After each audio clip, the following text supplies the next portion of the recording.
سَيَقُولُونَ ثَلَاثَةٌ، کسی نے کہا کہ یہ 3 تھے اور چوتھا ان کا کتا تھا، کسی نے کہا 5 کہ یہ 5 تھے، چھٹا ان کا کتا تھا، اور کسی نے کہا کہ نہیں 7 یہ 7 تھے، ثَامِنُهُمْ كَلْبُهُمْ 8واں ان کا کتا تھا۔ اسی طرح ان کی مدت میں بھی یہودیوں نے اختلاف کیا ہے۔ اللہ جل شانہ یہاں ایک چیز ارشاد فرما رہے ہیں، اسے بہت توجہ سے سنیے گا۔ اللہ جل شانہ فرماتے ہیں وَلَبِثُوا فِي كَهْفِهِمْ، کہ یہ لوگ اپنی غار میں رہے ہیں 300 سنین، 300 سال، اور پھر اللہ جل شانہ فرماتے ہیں وَازْدَادُوا 9 کہ 9 سال اوپر اور بڑھا دیے جائیں، یعنی 309 سال یہ اصحاب کہف اپنی غار میں رہے ہیں۔ یہاں علماء کرام نے ایک نقطہ ارشاد فرمایا ہے کہ اللہ جل شانہ شروع سے ہی فرما دیتے کہ 309 سال یہ غار میں رہے ہیں۔ یہ کیوں فرمایا کہ 300 سنین، 300 سال کو الگ ذکر فرمایا، اور پھر فرمایا کہ وَازْدَادُوا 9 کہ 9 سال اوپر اور بڑھا دیے جائیں، یعنی 309 سال۔ یہ 9 سالوں کو الگ اللہ جل شانہ نے ذکر کیوں فرمایا ہے، اس کی وجہ علماء کرام ارشاد فرمائی ہے۔ علماء کرام فرماتے ہیں، دیکھیں میں نے شروع میں عرض کیا تھا کہ یہ جو اصحاب کہف تھے یہ عیسیٰ علیہ السلام کے دین پر تھے، اور ظاہر ہے عیسیٰ علیہ السلام کے زمانے میں یا عیسیٰ علیہ السلام کے رفع الی السماء کے بعد یہ لوگ اپنی غار میں گئے ہیں اور وہاں جا کر بھی رہے ہیں۔ اور سن عیسوی جو ہے نا، سن عیسوی یہ جو ہم کہتے ہیں 1991 92 93 94، یہ سن عیسوی یہ عیسیٰ علیہ السلام کے زمانے سے شروع ہوا ہے، اور ایک ہے سن ہجری جسے ہم چاند کے حساب سے، سن قمری بھی کہتے ہیں، چاند کی تاریخ کے حساب سے کہتے ہیں۔ تو علماء کرام فرماتے ہیں کہ اگر سن عیسوی لیا جائے تو سن عیسوی کے لحاظ سے تو یہ 300 سال تک اپنی غار میں رہے، اور سن قمری جو ہوا کرتا ہے سن ہجری، ہر 100 سال کے بعد 300 سال اس میں بڑھ جاتے ہیں، اس لیے کہ اس میں کوئی مہینہ 31 کا نہیں ہوا کرتا۔ سن ہجری میں یہ جو اسلامی تاریخ ہے اس میں کوئی مہینہ 31 کا نہیں ہوا کرتا، یا 29 کا ہے یا 30 کا ہے، اور سن عیسوی میں 31 کے مہینے بھی آتے ہیں۔ تو ہر 100 سال کے بعد 3 سالوں کا اضافہ ہو جاتا ہے سن قمری کے لحاظ سے، اس لیے اللہ جل شانہ نے 300 سال کو الگ ذکر فرمایا،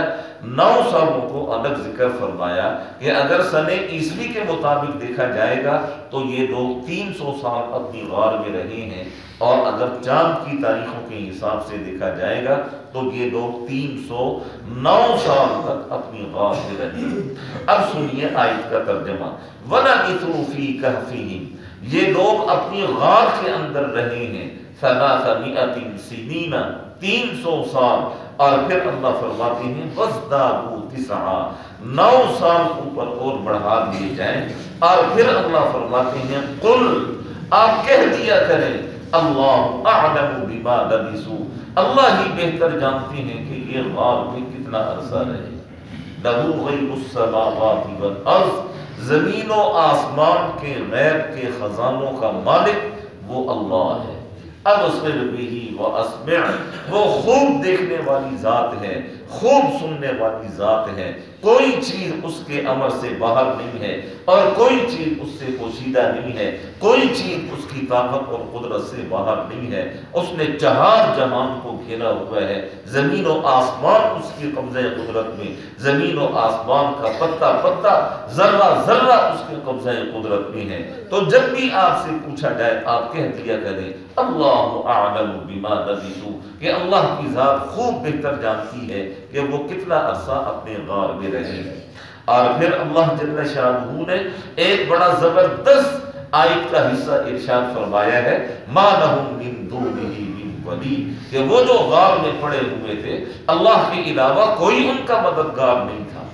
اللہ کی ذات کے علاوہ کسی انسان کی تو نگاہ تک ان کے اوپر نہ پڑی 300 سالوں میں، اور اللہ جل شانہ نے ان کے جسموں کو بھی محفوظ فرمایا، ان کے اجسام کو بھی محفوظ فرمایا، ان کی لاشوں کو بھی اللہ جل شانہ نے محفوظ فرمایا۔ 300 سال تک انسانی جسم وہ مٹی کے اوپر پڑا رہا، مجال ہے کہ مٹی نے ان کے جسم کو کھایا ہو یا ان کے جسم کو نقصان پہنچایا ہو۔ اور پچھلی آیات میں آپ نے سنا ہی ہے کہ اللہ جل شانہ فرماتے ہیں ان 300 سالوں میں ہم نے انہیں ایسا رکھا کہ دھوپ اور ہوا کا انتظام بھی رہا، اور اس ایسا نظام ہم نے بنایا کہ کتا ان کے غار کے دہانے کے اوپر یوں ہی پاؤں پھیلائے اور آنکھیں کھولے بڑا رہا 300 سال تک، کہ دیکھنے والے یوں محسوس کرتے تھے کہ یہ جاگ رہا ہے اور کوئی ان کے قریب تک نہ جاتا تھا۔ تو اللہ کی ذات فرماتی ہیں اللہ اعلم بما لبثوا، اللہ ہی بہتر جانتے ہیں وہ لوگ اپنی غار میں کتنا عرصہ رہے۔ لہو غیب السماوات والارض، زمین و آسمان کے غیب کے خزانوں کا مالک وہ اللہ ہے۔ ابصر به واسمع، خوب دیکھنے والا اور خوب سننے والا۔ ما لهم من دونه من ولی، اللہ کی ذات کے علاوہ کوئی ان کا ولی، کوئی ان کا مددگار، کوئی ان کا دیکھنے والا یا ان کی حفاظت کرنے والا اللہ کی ذات کے علاوہ کوئی نہیں ہے۔ اور آگے پتہ ہے اللہ کیا فرماتے ہیں؟ وَلَا يُشْرِكُ فِي حُكْمِهِ أَحَدًا۔ یہ بڑا زبردست جملہ ہے آیت کا،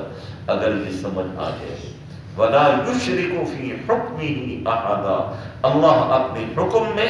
کسی کو شامل نہیں کیا کرتے۔ وَلَا يُشْرِكُ فِي حُكْمِهِ، اپنے امر میں، اپنی بات میں، اپنے حکم میں اللہ جل شانہ کسی کو شامل نہیں فرماتے۔ بس وہ احد ذات ہے، وہ صمد ذات ہے، وہ اللہ ہی اللہ ہے، وہی اللہ تھا، وہی اللہ ہے، وہی اللہ رہے گا۔ اللہ کی ذات کے علاوہ کل جہان کو فنا ہے، اللہ کی ذات کے علاوہ کل مخلوقات کو فنا ہے۔ اسی کو اللہ نے فرمایا کل شیء ہالک الا وجہہ، ہر چیز ختم ہو جائے گی سوائے اللہ کی ذات۔ کل من علیہا فان، ہر ایک چیز پر ہم نے فنا کا کوڑا برسانا ہے۔ وَيَبْقَى وَجْهُ رَبِّكَ ذُو الْجَلَالِ وَالْإِكْرَامِ، اور ایک اللہ کی ذات ہے جو باقی رہے گی۔ تو اللہ فرماتے ہیں وَلَا يُشْرِكُ فِي حُكْمِهِ أَحَدًا، ہم اپنے کام میں، اپنے حکم میں کسی کو شامل نہیں کیا کرتے ہیں۔ اسی لیے عربی زبان کا ایک جملہ ہے ملوک الکلام کلام الملوک، کہ بادشاہوں کا کلام جو ہے وہ بھی بادشاہ ہوا کرتا ہے۔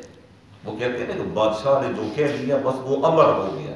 کیا مطلب؟ کہ بادشاہوں کی زبان سے نکلی ہوئی بات وہ بھی شاہانہ بات ہوا کرتی ہے، بس وہ بادشاہ ہی اپنی زبان سے نکالتے ہیں۔ تو اللہ جل شانہ بھی یہی فرما رہی ہیں وَلَا يُشْرِكُ فِي حُكْمِهِ أَحَدًا، ہم اپنے معاملے میں، اپنے حکم میں، اپنی بات میں کسی کو شریک نہیں کیا کرتے۔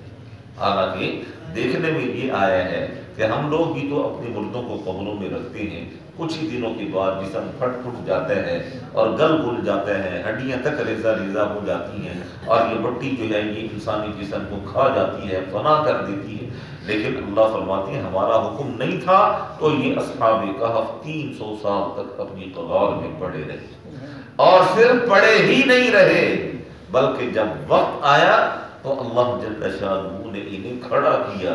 انہیں اٹھایا، اور اٹھنے کے بعد یہ لوگ عوام کے سامنے گئے، لوگوں نے اپنی آنکھوں سے دیکھا انہیں کہ 300 سال کے بعد اللہ نے کیسے انہیں زندہ کر دیا۔ تو اللہ جل شانہ فرماتے ہیں